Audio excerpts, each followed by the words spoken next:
On Valentine's Day 1975, a teenage boy was found suspended from a tree in rural Louisiana, leaving behind an intriguing side note. Despite a massive nationwide investigation involving over 300 families and 4 months of intensive efforts, his identity remains unknown 50 years later. Hurricane Katrina's destruction of all forensic evidence in 2005, combined with the loss of his burial plot location and law enforcement's limited interest in exhumation, has left this case in a tragic limbo, ironically granting the young man his explicit final wish to remain anonymous.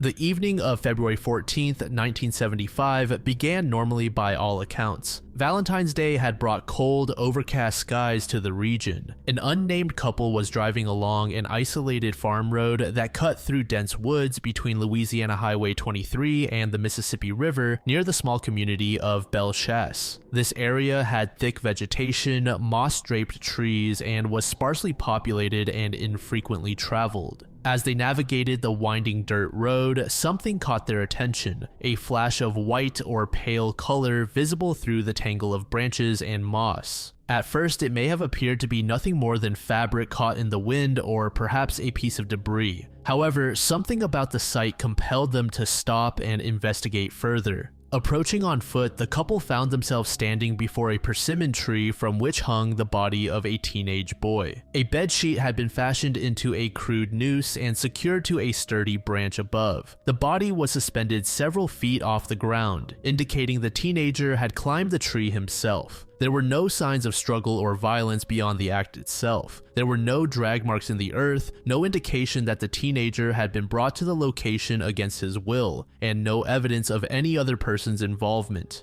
The ground beneath the body showed no disturbance that would suggest a struggle or an attempt to escape. Everything pointed to a deliberate solo act. What made the discovery particularly disturbing for the couple was that they had recently traveled this exact same route approximately 6 hours earlier. They had passed through this area during daylight hours when visibility was much clearer and had seen nothing unusual. So in that 6-hour window, the boy had come to this location. When Deputy Dominic Verdi of the sheriff's office arrived at the scene, he immediately suspected that the boy was not a local. The victim appeared to be a white male between 16 and 18 years old, though age estimation based on physical appearance is notoriously imprecise. His height was estimated at somewhere between 5 feet 10 inches and 6 feet tall. He had a slender build, weighing an estimated 150 to 160 pounds when alive. He also had brown hair and brown eyes. One potentially identifying characteristic that investigators noted was the teenager's slightly protruding front teeth. Investigators hoped that when combined with other physical characteristics and the widespread publicity the case would generate, someone would come forward with this crucial detail as part of their identification. As far as his clothes went, they were more or less mundane. However, the most striking detail was that the boy was not wearing shoes.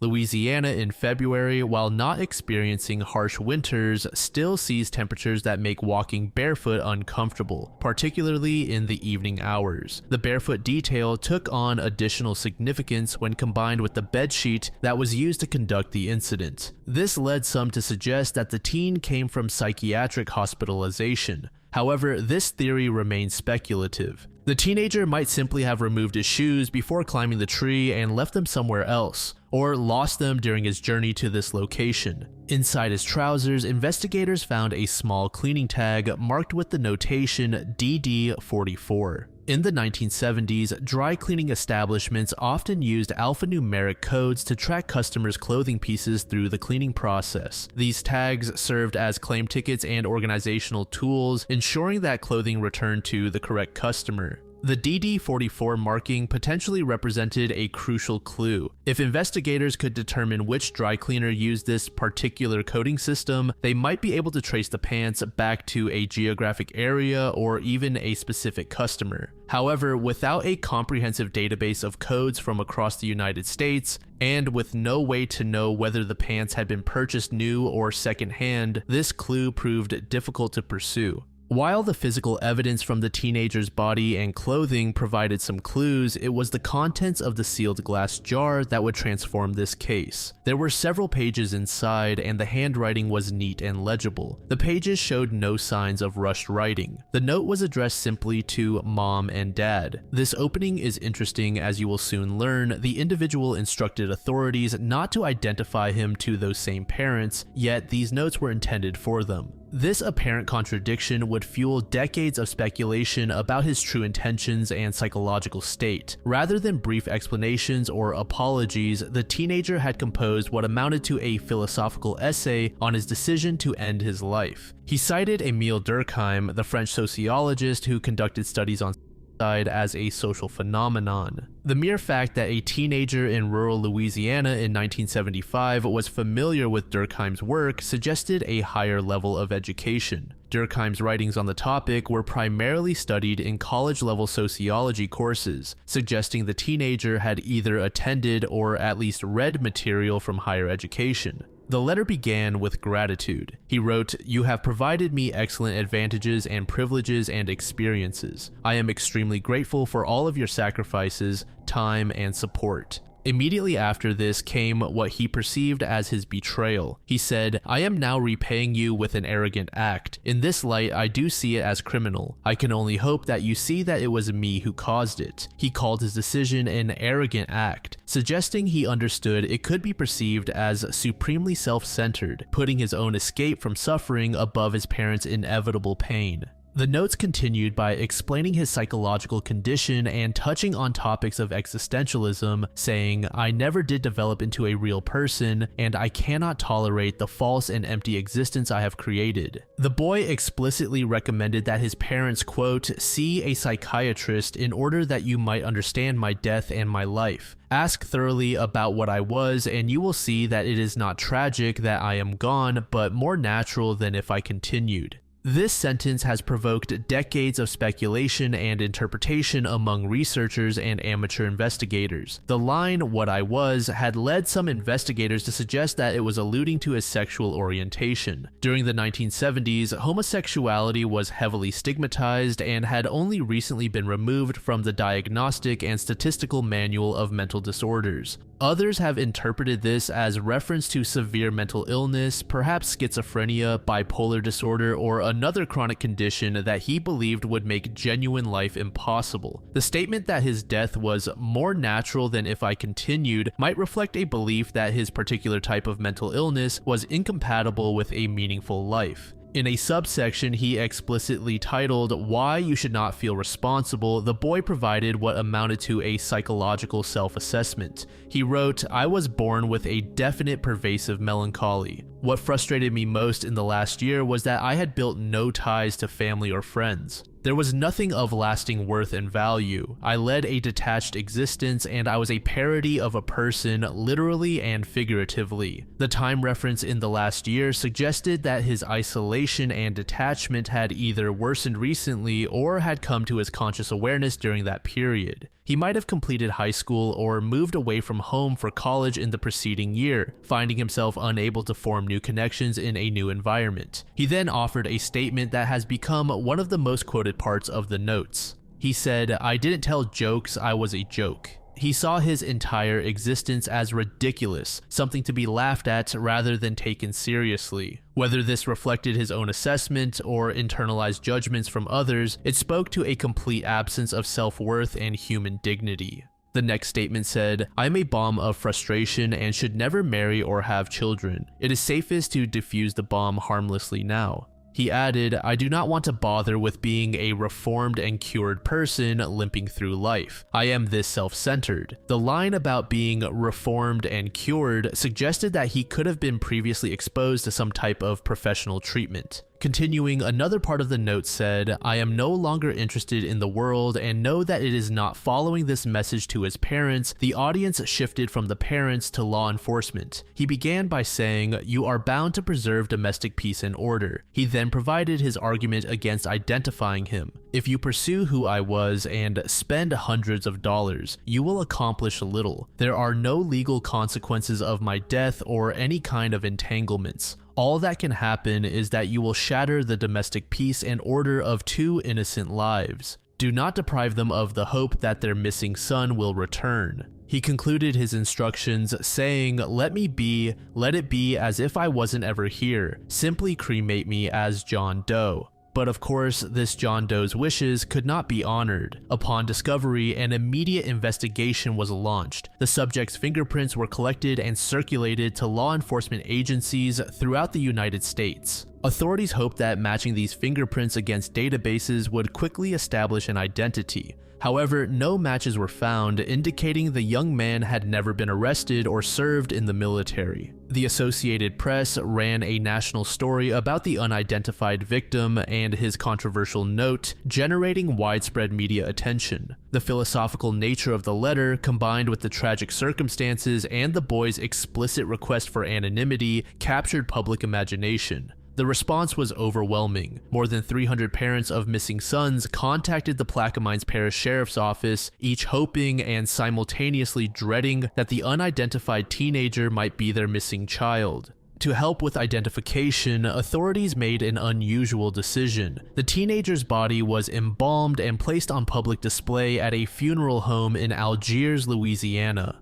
Over the course of the 4-month investigation, hundreds of families traveled to the funeral home to view the body. Despite this massive effort, not a single person was able to positively identify the young man. Some parents expressed that the body resembled their missing son, but could not make a definitive identification. Others immediately recognized that the deceased was not their child. Ultimately, there was a growing sense that this individual had either never been reported missing or came from circumstances that prevented his family from learning about the case. After 4 months of intensive investigation yielded no identification, authorities concluded that further efforts would be futile.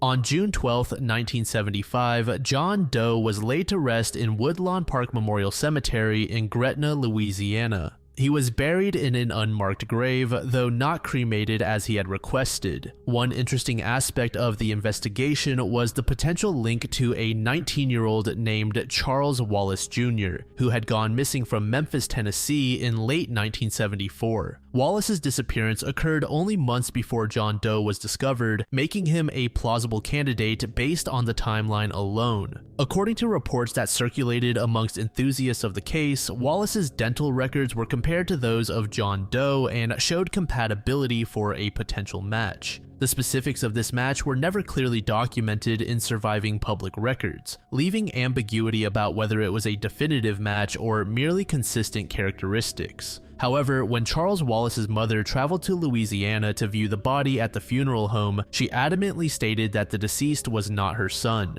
This created a puzzling situation, leading to the formation of various theories. The first theory suggested that the mother might have been too emotionally distressed to accurately recognize her son's body after months of decomposition and the trauma of potential death, even though she was there specifically to make an identification. A second explanation proposed that the mother chose not to identify her son to honor his explicit wish to remain anonymous, as stated in his note. Some theorized that the mother felt unable to acknowledge her son's death publicly due to the nature of the death and the stigma prevalent in 1970s society. Others suggested that the match in dental records may have been overstated or based on general similarities rather than definitive unique dental features. Regardless, to many, the John Doe being Charles Wallace seemed like the most plausible explanation. However, this particular line of investigation would come to a head in 2025.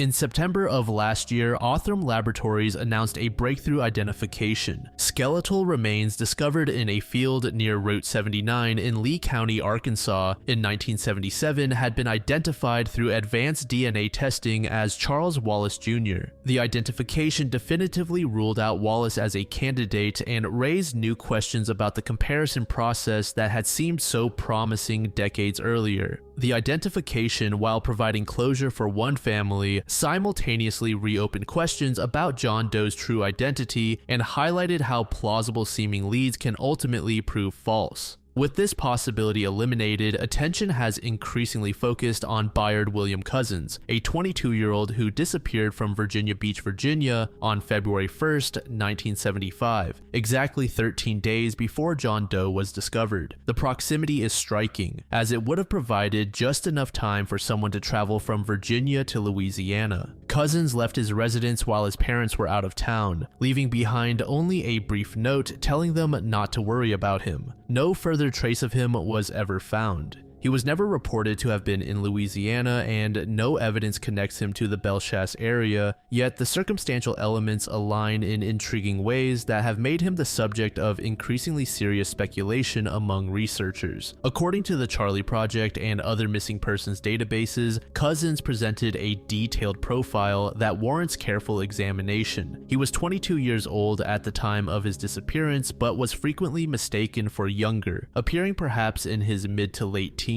He stood at 6 feet 2 inches tall and weighed 160 pounds. His hair was brown and his eyes were hazel. A distinguishing feature was a cross-shaped scar on one of his fingers. He also wore glasses regularly. Beyond his physical characteristics, Cousins had an interesting background. He was fluent in Spanish, suggesting international education or exposure. He was described as an ecology activist, indicating environmental awareness and scientific interests. He was clearly educated and intellectually engaged, moving in circles that valued analytical thinking and environmental consciousness. However, several factors complicate this theory significantly. Cousins' height exceeds even the upper bound of John Doe's 6-foot estimate by 2 inches. While height estimation can be imprecise, particularly on suspended remains, this represents a notable difference that some researchers find difficult to brush aside. Cousins also had hazel eyes rather than the brown eyes recorded for John Doe, though hazel eyes can appear brown in certain lighting conditions. He wore glasses, but none were found at the scene, which raises questions about whether they were lost or whether this fact excludes Cousins.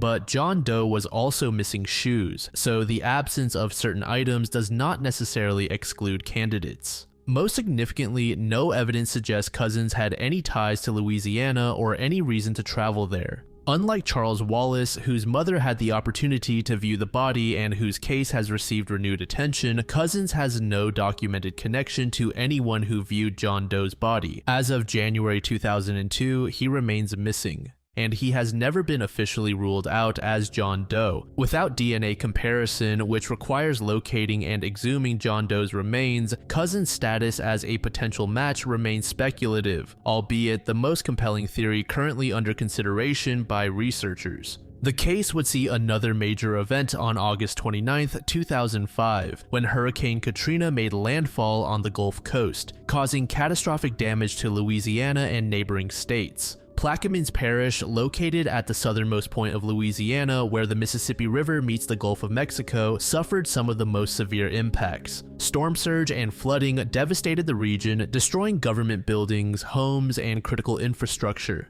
Among the countless losses was the complete destruction of the sheriff's office and coroner's office records, including all files related to the John Doe case. The obliterated materials included fingerprint records, dental records and odontological examinations, autopsy reports and findings, additional DNA samples, photographs of the body and scene, and physical evidence from the crime scene. Investigative documents lost included complete case files and investigative reports, the full unedited side note, interview notes from the hundreds of families who contacted authorities, and any leads or theories developed by investigators. Multiple commentators have noted the dark irony that Hurricane Katrina inadvertently granted the teenager his explicit request to be treated as if he wasn't ever here. As one researcher said in a 2009 comment, in a twist that is either blackly humorous, overwhelmingly sad, or both, this child did receive his wish to remain anonymous, albeit inadvertently, though his case was a fairly high-profile one in 1975, nearly 4 decades later. Due in large part to the immense damage wrought by Katrina, no records concerning him are available with the Louisiana authorities.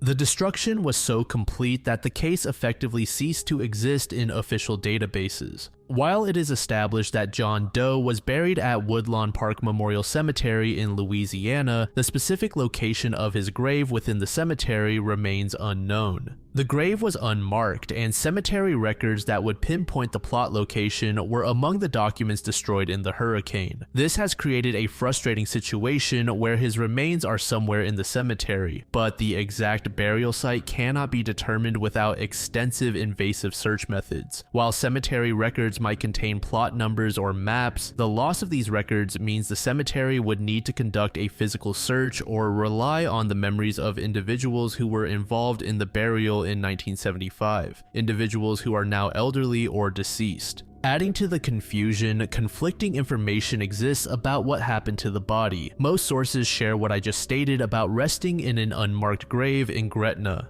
However, other sources claim he actually was cremated and buried in a pauper's grave in Algiers, Louisiana, ultimately aligning with his final wish of being cremated. As of today, there is some discourse as to whether the investigation should be dropped off entirely or continuously pursued. A vocal minority within the true crime community argues that the young man's explicit request for anonymity should be respected. With parents likely deceased, what purpose does identification serve beyond satisfying researchers' curiosity? But it seems that the majority position within both enthusiasts and law enforcement is that the identification should still be pursued. They state that his parents have a right to know what happened to their family member, regardless of his wishes. The 50-year period of uncertainty represents a profound burden, and closure benefits surviving relatives even if parents are deceased. His severe mental state may have impaired his judgment when he made these statements. Society has an interest in identifying all deceased persons for legal, genealogical, and historical purposes.